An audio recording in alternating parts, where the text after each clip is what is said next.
Hey, welcome everybody. Episode 3. We've made it this far. Awesome.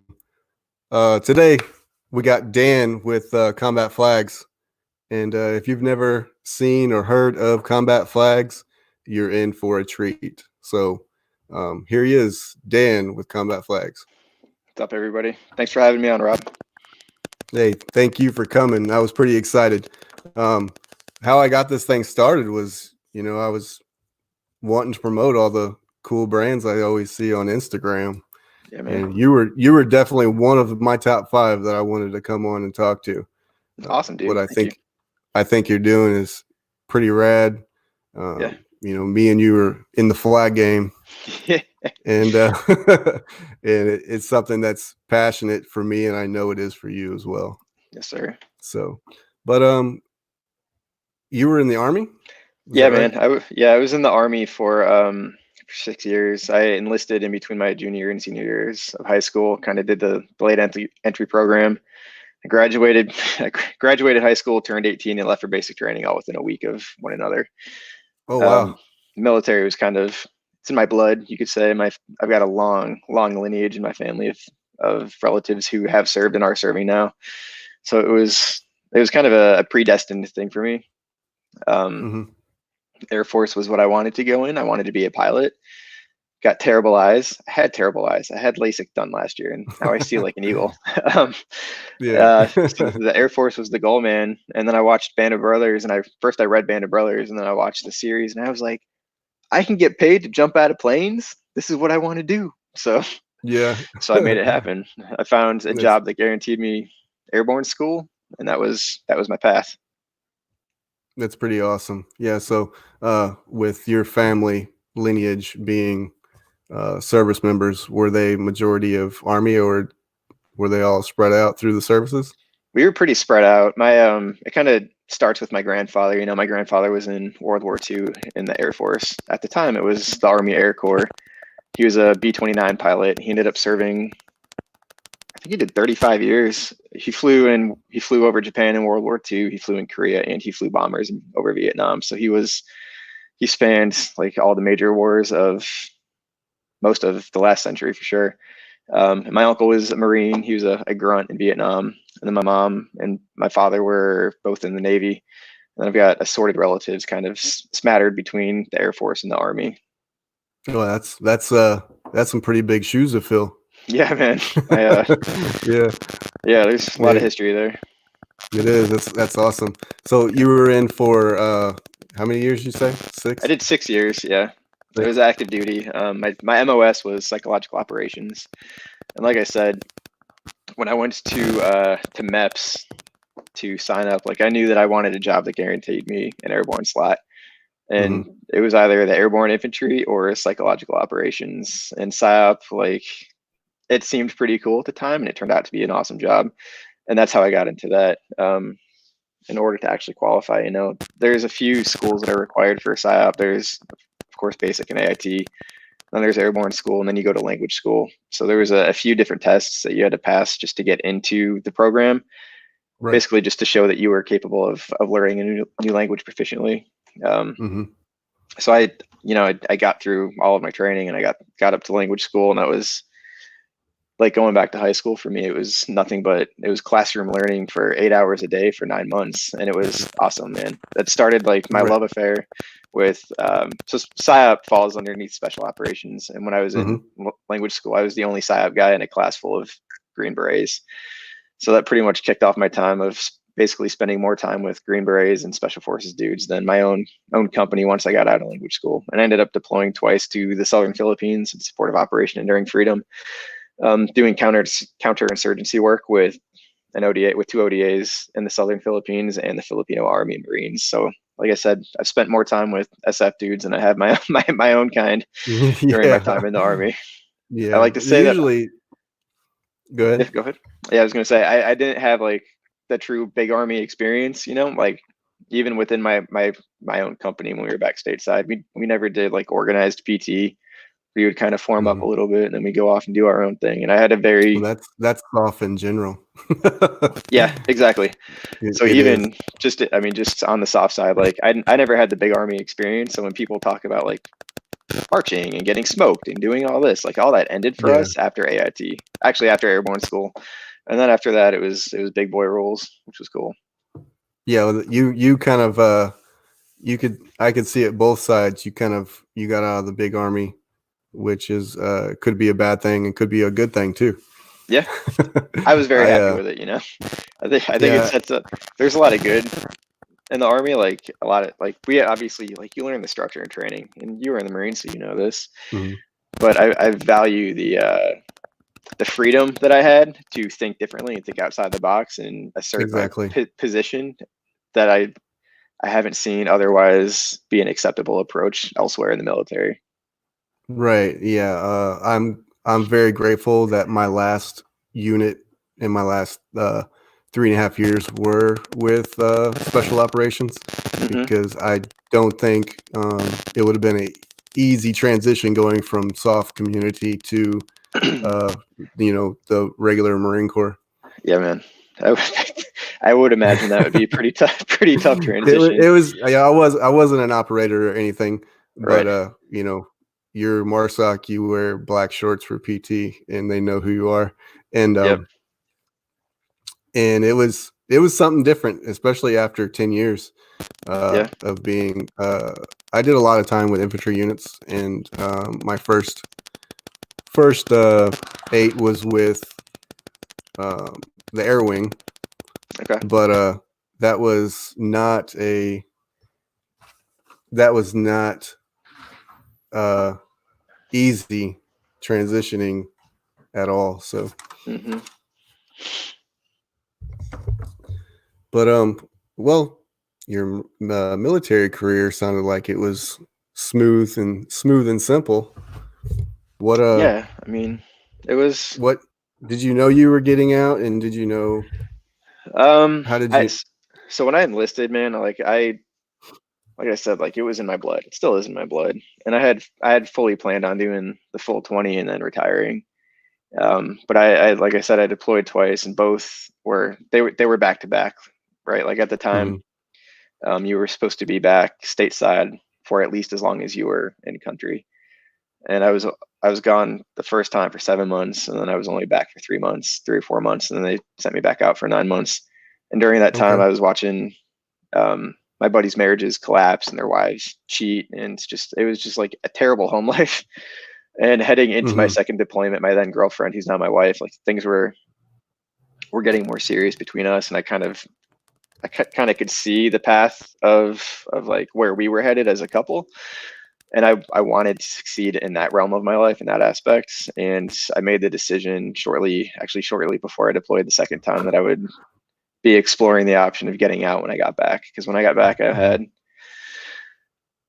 when did I get back? I think I had about 9 months left on my contract when I got back from the second deployment, and I pretty much made the decision right then that I was done. That I wanted to have a healthy home life and have somebody who I Right. could like be a good mother to my children, my future children, and enjoy that. So Yeah. that was the catalyst for Exactly. me getting out. Yeah, and you definitely made the right choice. I made a few bad choices early in my career, and I chose the Marine Corps over family, Hmm. and it went wrong because I chose to deploy instead of being at home and being a family man. Yeah, I mean, I Definitely, wouldn't. I understand. My path has brought me to where it is, and I would not change that for the world. Of But course. just small decisions like that does affect you. Yeah, I wouldn't say that like it's not a bad choice at all. You know, like we go in as kids, like right, like we're in our most formative of years of our lives, and we're fully indoctrinated Correct. into the military, and we're taught rightfully so to put mission over self, and that's Hmm. what you do. Sometimes you see the light, or you just see that there's another option out there, and that you want to pursue something differently. And that's the amazing thing about our military, is that you've got the choice to choose your own path once you enlist, and you know when your time's up, you can do what you want. But hell, man, Exactly. I wanted to deploy like mad too. And then once my priorities started to shift, like I made, just like you made later on in life, like you made Hmm. the choice that needed to be made. It was a hard choice, but I'm thankful for it. Right. Yeah. You know, at the time it seemed like a bad decision, but like I said, I'm glad Yeah. I made my choices, and I'm pretty happy where I'm at right now. So, Yep. but is my audio good on your side? Yeah, I gotcha. Anybody else? Are you still hearing static, I heard some Mr. clicking. Static? Sounded like the aliens from Independence Day. Yeah, Jesse brought me out a telegram saying my mic was staticky. It Anybody else? Static, how does it sound? sounds better on my end now. Okay. Hear it every once in a while. Okay. But yeah, let's the military life definitely makes your gears turn. Hmm. And with mine, I started like every other veteran before I got out, I started a t-shirt company. Okay. And I definitely knew I wanted to do something for myself when I got out. It was something easy that I Hmm. knew, and I was like, you know what, let's roll with it. I was Yeah. pretty creative. I like to design, so I decided to establish a t-shirt company, which it did pretty good. Yeah. Um, but once I moved out of California, I lost my resources, and then I Okay. lost my drive because I didn't have those resources readily available like I had before. Hmm. Um, and I wasn't profiting like it Okay. was because I didn't have those resources. Yep. So, it took me a little bit to figure out what I wanted to do. Yeah. And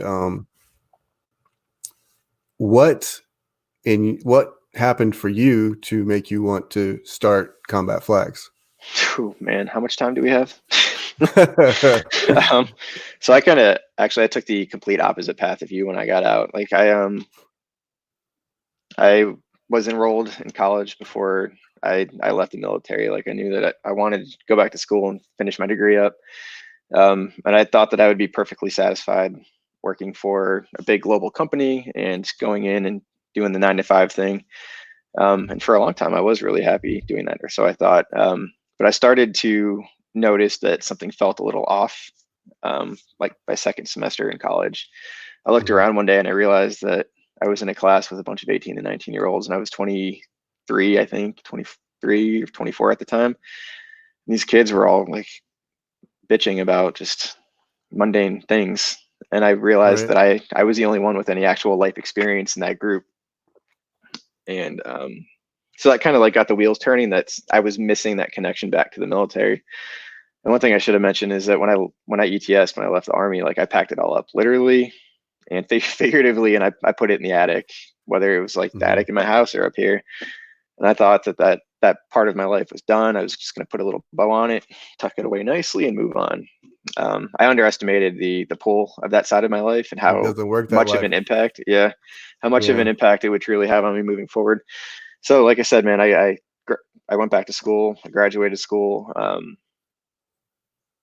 Graduated with a 3.9 GPA. I got one corporate job right out of school, doing exactly what I had gone to school for. I was tremendously lucky in that regard, and it was fun for a while. And then I changed companies. I left that role and went to another role, and I really started to notice that like I felt like a part of me was missing. And this was 4 years after I gotten out of the army, and I felt like I said, I felt like I was missing a connection to guys like you and girls like us. Mhm.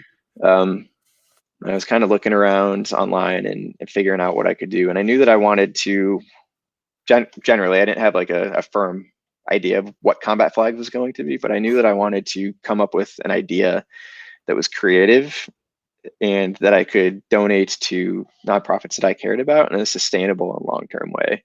I didn't really just want to randomly like go volunteer once or twice a year, donate money once or twice a year or every Uh-huh. so often. I wanted to do something that could have a long-term impact. And I didn't know what combat flags was at the time. I was on a conference call one day at my corporate job in my cube, and in the corner of my cube, I had a little 4 by 6 inch yard flag like they hand out at the 4th of July hanging up. Mhm. And I'd looked up at this thing probably a billion times before, and for some reason on this day, on this particular conference call, when I looked up, like, the concept for combat flags hit me. I had no idea how to make it happen.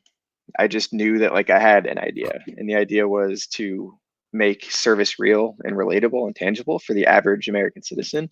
And the best way that I could think of doing that was with pieces of duty worn fatigues, things that people have worn on their body in support and defense of the country. So that day after that conference call, I finished up my day at work. I ran home. I went up into that attic and I pulled out that box that I had packed away, and I took out a pair of my ACU pants and I flipped on a few YouTube videos and I figured out how to make it work. It took probably about 2 or 3 solid months of concepting and prototyping before I got to the first version of the original combat flag. Mm-hmm. And really the rest from there is history. You know, I committed at that time to donating to a nonprofit, like you can see on the screen here, called Stop Soldier Suicide, because it's frankly unacceptable to me that we've got brothers and sisters in arms who feel so alone and so desperate at certain times in their lives that they contemplate, and many follow through with taking their own lives. We would never allow that when we were in the service, and just because we're out now, I don't think that it's acceptable for us to turn an eye to that. So Combat Flags was largely born out of me feeling completely lost in life and wanting to do something to help our brothers and sisters in arms when they most needed it. Yeah, and these things, they're something small, but they're just such a large impact with someone. Yeah. So with the cards, you specifically have the cards with the flag for the certain service member. Yeah. So if you pick up if you were to go on the website right now and pick up a Marine Corps original combat flag, you would get a 4x6 inch, the flag itself. The flag pattern is 4x6 inch. The total dimensions are 5x7. But you'd get that flag made out of Marpat, and with that flag, you get a short story about the person who wore the material that I used to craft that flag. So it helps to pull service down out of those numbers for the average Joe, the average citizen that we hear about in the news of 3,000 troops deployed or 4,000 troops deployed. It pulls it down to Rob's story or to Dan's story, and you're able to see that you know, Rob's a dad. Rob deployed 6 or 7 times, and now he's doing this thing. And there's a dad, a mom, a brother, a sister, a son, a daughter, whoever, who is out there protecting our freedoms. And that's the important thing to me, is to help bring individual stories of service to light. Because largely we're just lumped together into these massive, like, subsets of society, and we've all got a story, man. And I want those stories to be told. Yeah, and it's pretty great. How do you keep track of all those? What does the Army call them? BDUs? Now they call them OCPs. ACPs? Yeah, okay. OCPs. It was the ACUs. OCPs. So we went from the BDUs to the ACUs to the OCPs. I've learned a lot about camouflage. I've learned a lot about how uniforms are put together. But it's cool, man. You know, you figure out very cool. There's a lot of creative freedom once you figure out how to manipulate the fabric the right way. Yeah, it's something that I've always liked. Since the first time I seen you, I said, that's an amazing and ingenious idea. Thanks, man. It really is. And you have other things. You have other things on your website too. You have the outdoor camo flags. Yeah, so these are pretty awesome. I like to say, as the company grew, the flags grew with it.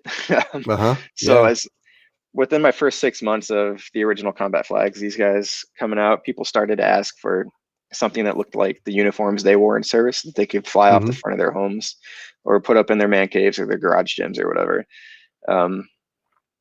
So I figured out a way. I found an amazing American-made flag company, one of the biggest ones and oldest ones in the country, to help produce these custom flags for me.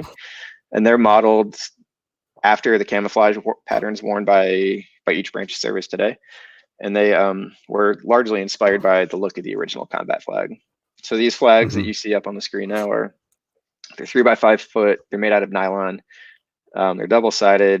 They're heavy duty. They're meant to be flown outdoors, and most importantly, they're made here in America by Americans. And from these specific flags that you're looking at, I make a 10% donation to that nonprofit called Stop Soldier Suicide. And from the original combat flags, I make a 50% donation. So the original combat flag being the hallmark product of the company, I donate 50% of each of those sales to Stop Soldier Suicide, and literally everything else on the website gets a 10% donation. Well, that's great. And do you want to? I know there's a lot of nonprofits out there. Yeah. And I was actually talking not too long ago to someone. I think it was another YouTuber about what is a legitimate, veterans suicide prevention nonprofit. Yeah. And there's no better one, if you ask me, than the one that you're affiliated with. So if you want, you give a little bit of a. Yeah, I would love to. So when I started Combat Flags, it was about 4 years ago now, and that was kind of the peak of the 22 a day message getting out there. And there were gobs, man. Like, you could look at any Instagram post or any Facebook post, and you would see some new nonprofit being tagged in this as, I'm making a donation to this nonprofit or that nonprofit. I was very specific in deciding on Stop Soldier Suicide. I actually did probably about a month's worth of research, Googling, as we call it, to find the most legitimate in my opinion. They're all legitimate. They're all serving their purpose, but the most thorough nonprofit that wasn't just looking at preventing suicide in the moment, but mitigating it in the moments and days before as well as after. And I found Stop Soldier Suicide one day. One thing that appealed to me is they're somewhat local. I live in Charlotte, North Carolina, and they're headquartered in Raleigh, North Carolina. And they also were extremely responsive to me on email, which was fantastic. I was able to comb through their financials and see just how they allocate their money. But the thing that really stood out to me is their prevention and mitigation services. They, of course, help somebody in the moment of need, in that hour when it's most critical for somebody to get to them and to help them, like, not take their own lives. But the fascinating part to me, and something that resonated well with me, and just some context here, my wife is an orthopedic trauma nurse. She's also got a degree in public health. And when she was getting her first bachelor's in public health, she stressed the importance to me of the healthcare system, how doctors specifically will look at a patient as the symptom of the disease or just the disease, but they won't look at everything else surrounding it. And the role of nurses are to look at that person's full environment to really understand what's going on. So that was ringing in my head as I was doing this research. And when I got to Stop Soldier Suicide, I found that their program was 2 years in length, 2 years. So what they do is they get that person through that hour of need, through that darkest time. And then they kind of take a step back with that person, and they start to look at that veteran's environment, and they look at their financial situation, and they look at their professional, their career, their work situation. They look at education, they look at their family situation, and they start to pinpoint and they start to pull all these little threads together of things that were causing stress. They ended up eventually helping get that person to that point of wanting to take their own lives. And what they do is they put mitigation plans in place, and they get them hooked up with the resources and with the experts they need to build a solid foundation, so that at the end of that 2 years, they've got a fantastic foundation of success built underneath them, but they've done it themselves, so they can feel confident and encouraged to keep on the right path and to reach out if they need help. But they've also helped to fix each of those pain points that may have been causing undue stress or even unrecognized stress in that person's life that led up to that time when they wanted to take their own life. And that's what stood out to me, and that's what still stands out to me today, man. They've got they've obviously matured a lot over the last 4 years. They still got the same program, but the cool thing now is that they've got a series of measurements in place where they're able to track their success on a quarterly basis with each person. So it's all I can't remember the exact terminology, but it's a self-assessment essentially, where they go in and they're able to talk with the veteran or with this active duty service member, and they're able to rate their level of stress or their level of suicidality is what they call it, to understand where they are in the process. So now they've got the program in place. They've got that 2-year program in place, but now they're also able to actively measure it to see where the person is on their path to wellness. So they're taking a lot of really amazing things, really amazing different pieces, and putting them together into this comprehensive plan that, it's truly remarkable that they're setting people up for success like they are. And last but not least is they put in black and white on their website, like I said, where their money goes, but they also tell you how much money goes to help one person for those 2 years. So for every $1,300 donated, it goes to help one service member for 2 years. So I know that through Combat Flags, I don't have a calculator near me, I've donated over $75,000 to them now, and you're able to pull up a calculator and do the math. 75,000 divided by 1,300, and see that that's 54 people, I think, Yes. that you've gone to help, on just to help them live their lives happily. Mm-hmm. That's And that's amazing. amazing. That's cool to me. Thank you for doing that. Yeah, man. It seems like an amazing resource. I'm definitely going to look into it. I would love to reach out to them and they don't need my little help with my 10 viewers, but hey, especially we right now, they need all there. the help they can get, man. Whether it's just sharing the message like this, and I've been pushing on Combat Flags on Instagram and Facebook since this COVID thing started a few months ago. If you've got an extra 10 cents, if you got an extra $5, like, just consider donating to them, because as we've all locked down, that's triggered a lot of stress for people, and they've seen a pretty dramatic increase in people reaching out in need of help. And with a huge increase of people coming into their system, they need the resources to support that. But as the demand is increased for help, the resources have diminished because people are holding on to their money. So like I tell everybody who follows me, if you got 10 cents, $5, $10, whatever, just consider donating to Stop Soldier Suicide, because they're the ones who are they're doing amazing work. Yeah. And I would pull them up, but without their consent, I'm not going to show their website. Sure. It's stopsoldiersuicide.org. You guys can go pull it up. Yeah. It's I'm definitely, like I said, I'm going to look into it for sure to see if we can somehow collaborate with something. Maybe do they do many fundraisers? Yeah. Yep. They're out of North Carolina as well? Yeah, they're out of North Carolina, but they were the first national suicide prevention program for veterans. Okay. That's awesome. I know Dirty Jim, where are you located at? You're in South Carolina, correct? I think Jim, Dirty Lawn Thug in the comments, I think he's a South Carolina native. Okay. I can't. Oh, there are the comments. Oh, man, you got a bunch of them. Nice. Yeah, but does anybody in the comments have any questions for Dan?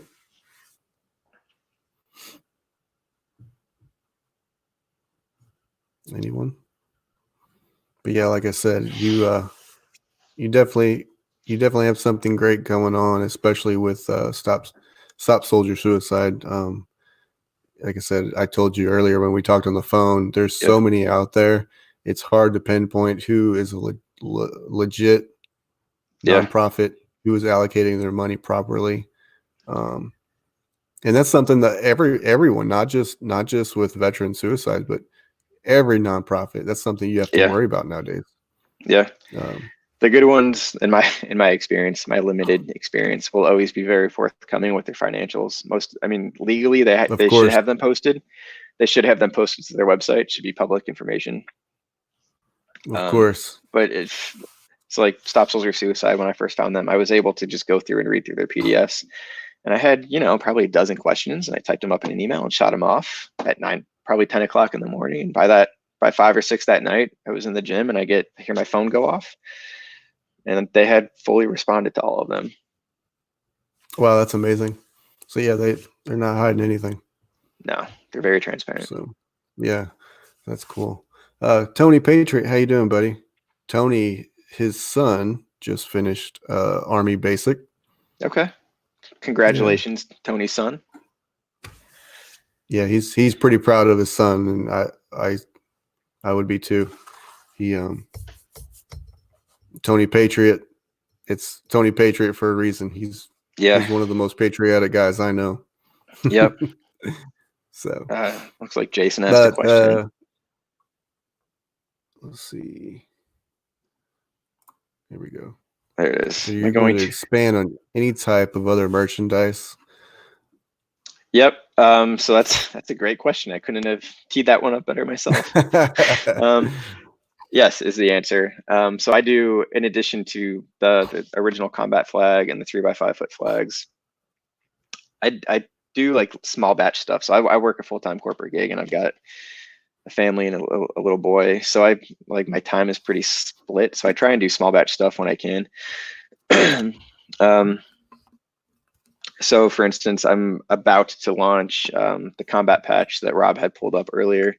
It's getting relaunched and underwent a redesign recently, and it should be out into the world next week. I just did keychains with an active duty Coast Guard guy who does leather work, but I sent him some material and he wrapped them in my camo material. So these are cool. I got hats coming in right now and more shirts coming in. And awesome. Yeah, I seen you. I love your logo. It's thank you. It reminds me of kind of the Sailor Jerry kind of theme. Yeah. But a little more badass. I worked with a guy who is pretty well known. I was actually really fortunate to work with him, but he specializes in like early 20s art, like early America art. And I gave him like what I liked, and he just cranked out like the most gorgeous stuff. I love it. It's amazing. Yeah, there's some good stuff definitely there. Did you? I think you did the same kind of thing that I did. Your first logo was an actual flag, correct? With CF inside of it. No, that was my second one actually. No, that was your second one. Yeah, I've had 4 now. The one that you've got is it. Like that's the one I'm gonna stick with. This was this was the one I had just before that. Just kind of, it's got like more of like a tactical look, I guess.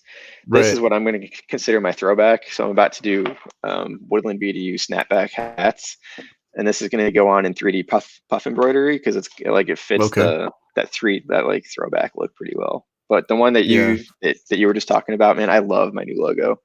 I love it so much that I've got like 500 tags right here with them to go to get sewn into really the big flags. If there's, you can see part of it there. Oh.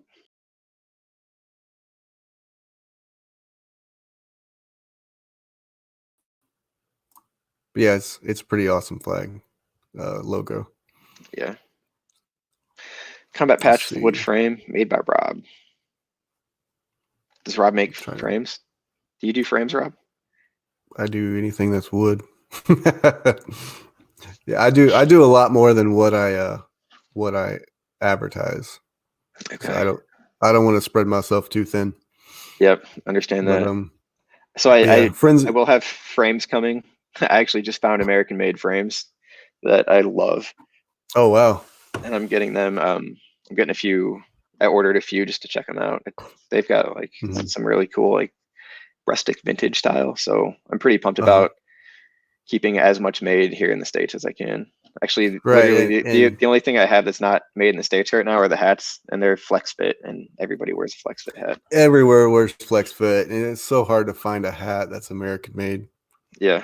I just found t-shirts that are made in the States, and those are what are in production right now for me, and I'm pretty pumped about those too. Yeah, you do have apparel right now, don't you? I don't really have.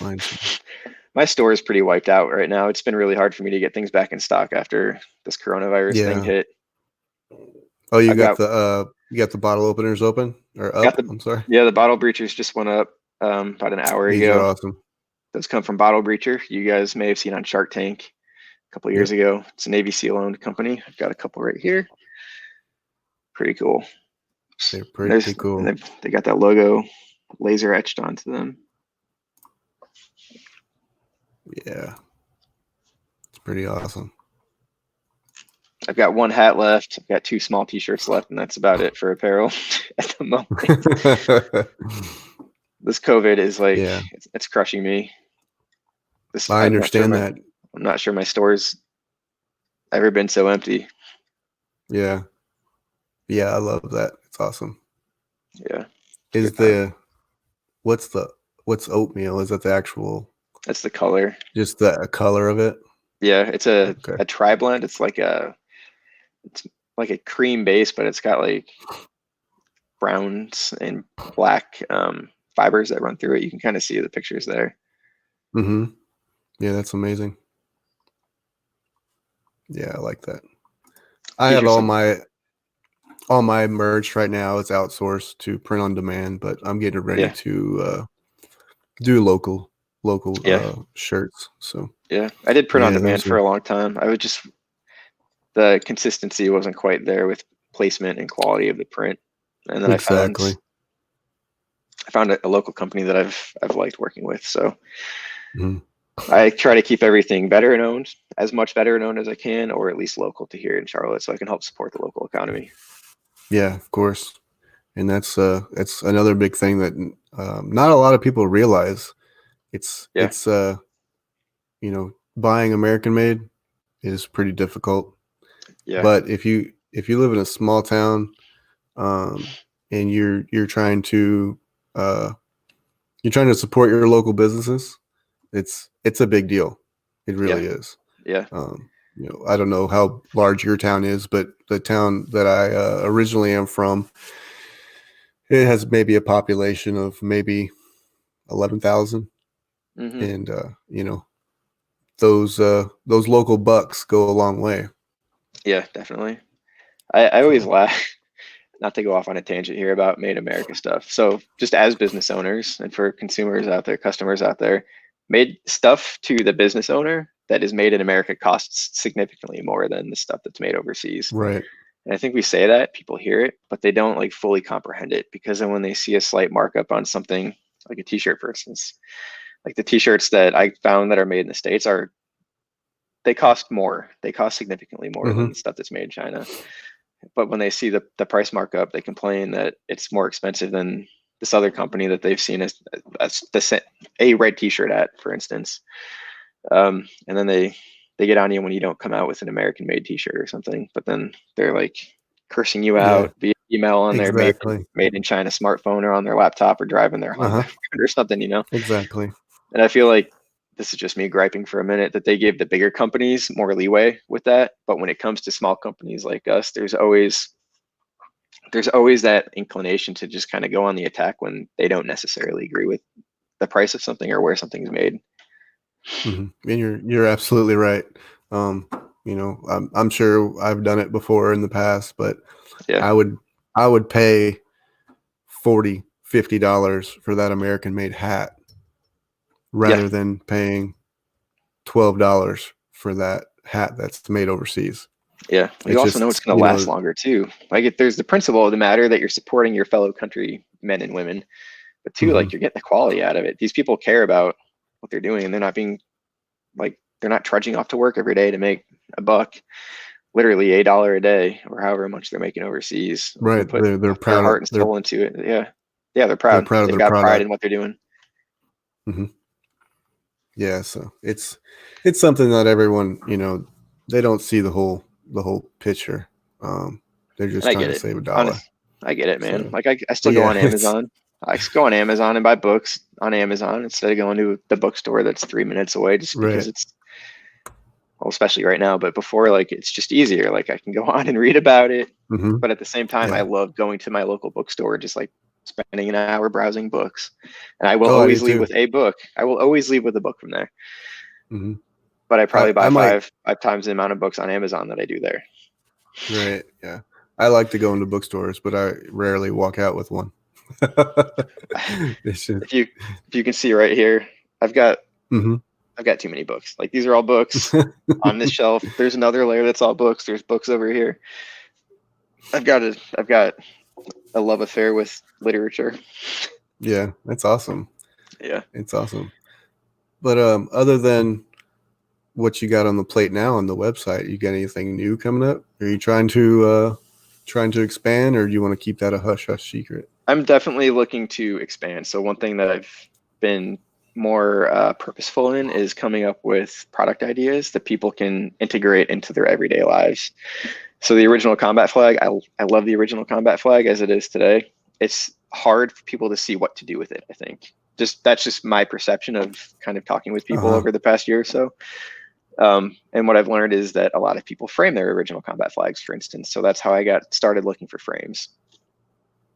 I've also been thinking about, like, the keychains, like things that I use every day. My core filter for how I come up with new products is it has to be something that I myself would want to use or do use in everyday life. So like Of course. keychains, right? You guys know these? Anybody who is in knows these, right? These green notebooks. Oh yeah. Federal supply notebooks. I've got Yeah. something with these in the works right now using Awesome. duty worn fatigues. I love a good journal and a good pen. Good pen. So yes. I've got all that to say. I've got some good stuff in the works. I think. Good. Like I said, I'm trying to partner with better known companies as much as I can. So I've got wallets coming, like leather wallets that are. I'm not going to tell you all of them, but they're awesome little wallets. I'm working on bags. Again, just things that people can use in their everyday lives. One, because it helps, quite frankly, as a business owner, it helps me sustain the business. But two, it also gives them a daily touch point to remember that we've got folks who are deployed overseas right now. Right. And if you can touch that material and know that somebody wore this in Iraq or Afghanistan or the Philippines or Syria or wherever, it's going to change the way that you approach the day and the way that you tackle the problems that you have. I think so. And maybe I'm not gonna lie. And I've worn my combat boots for quite some time since I've been out. Yeah. I use them as work boots, but when I put them things on in the morning and I come out to the shop, it definitely takes me back and makes me realize what I'm doing, why I'm doing it, and who I'm doing it for. Yeah. So. Yep. Yeah. I might not be, a gung ho jarhead just putting my boots on. It's for a reason. Yeah, you got some purpose behind it. Exactly. And I love that, man. I wish more people could have that sense of mission and drive and like just go get some and just tackle the day, just knock it out, know that you're doing it for more than just the paycheck. Yeah. It's definitely how could I say it? Of course it makes you, a happier person knowing that you're doing what you love. You're not working a 9 to 5. You're not miserable sitting at a desk. It's I'm still working 9 to 5. Well, I know that, but you don't hate your job. Yeah. You're not stuck. Yeah. You know what I mean? Yep. So yeah, I think a lot of people, a lot more people would feel that way. We might be in a different situation. Yep. We might be in a whole different world if, everyone had that capabilities. I've been reading, I know I don't want to keep this going, but I do. I just don't want to drag everybody out for this. I've been reading Meditations by Marcus Aurelius in the mornings. I've been reading one book each morning, and his obviously it's a Stoic philosophy, but a lot of it just talks about focusing on like your own inner peace, but also in helping the greater good. So there's equal parts about like focusing on you and not letting the outside world and encroach on your own mental or physical well-being. But on the other hand, it's also talking a lot about like helping the country and helping the state, and just that constant notion of like being part of society and giving back to society. I think if we had more people who are actually giving back to society for the common good instead of just selfish reasons, that the country would likely maybe be a little bit more reminiscent of itself a number of years ago, instead of just trying to get me and get stuff for me. Yeah, I agree. That's a very good point. It's I don't know if we'll ever see that day, but hey, we got to make do with what we got and keep on trucking, and we can hope. keep talking the words and just hope and pray. That's all we can do. Yeah, that's right. The ones that are trying to make a difference is, definitely are noticed. So, yeah. But yeah, we're at 45 minutes. This is a pretty good talk. I wish we can go longer, but people got other things to do with their lives. What a Monday. Yeah, Monday night during a quarantine or whatever we're calling it this week. Yeah, this is a great show. Do you want to close? Any closing statements, comments? Yeah. For anybody who wants to check out combat flags a little bit more, of course, the website is combatflags.com. If you I have hit all, combat flag, I have all the links in the description. yeah. And If you Jason and a few others have been dropping the links in the comments as well. Yep. And if you hit the website on the homepage, if you scroll down about halfway, you'll see there's two links, one to Fox Business and one to the Micro Returning the Favor show, both of which I was on somewhat recently. You can go there and learn more about the company, but you can also just follow along on Facebook and Instagram. I'm still a one-man show. I'm doing as much as I possibly can to help others, help my own predicament in life, and just spread the word about Stop Soldier Suicide. So if you got a minute, check me out, give me a follow, give me a thumbs up or whatever on Facebook and Instagram, and help spread the word. If you don't want to spread the word about combat flags, I don't care. Spread the word about Stop Soldier Suicide, because they're the ones who are doing the good work. Exactly. Yeah, I'm definitely going to be plugging their website quite often now too. Cool, man. It's a good cause. Yeah. All right, Dan, I appreciate you coming on. I'm going to drop you down in the basement, and I'll talk to you in a minute. All right. Thanks, Rob. All right, guys. Thanks for coming on today. Hey, we had a consistent 9 viewers. That's pretty darn good. I appreciate you guys for coming by. Next week, we have Veterans Referring Veterans, Justin with VRV. He is a veteran with a cause, and he's helping out veterans by, it's pretty much the Angie's List of veteran businesses. And if you're a veteran business, I think you should be involved with it. Yeah. Next week's talk with Justin should be pretty fun. He's a great guy. He's a comedian. Can't wait till then. So I appreciate you guys for coming by, and we'll see you next time.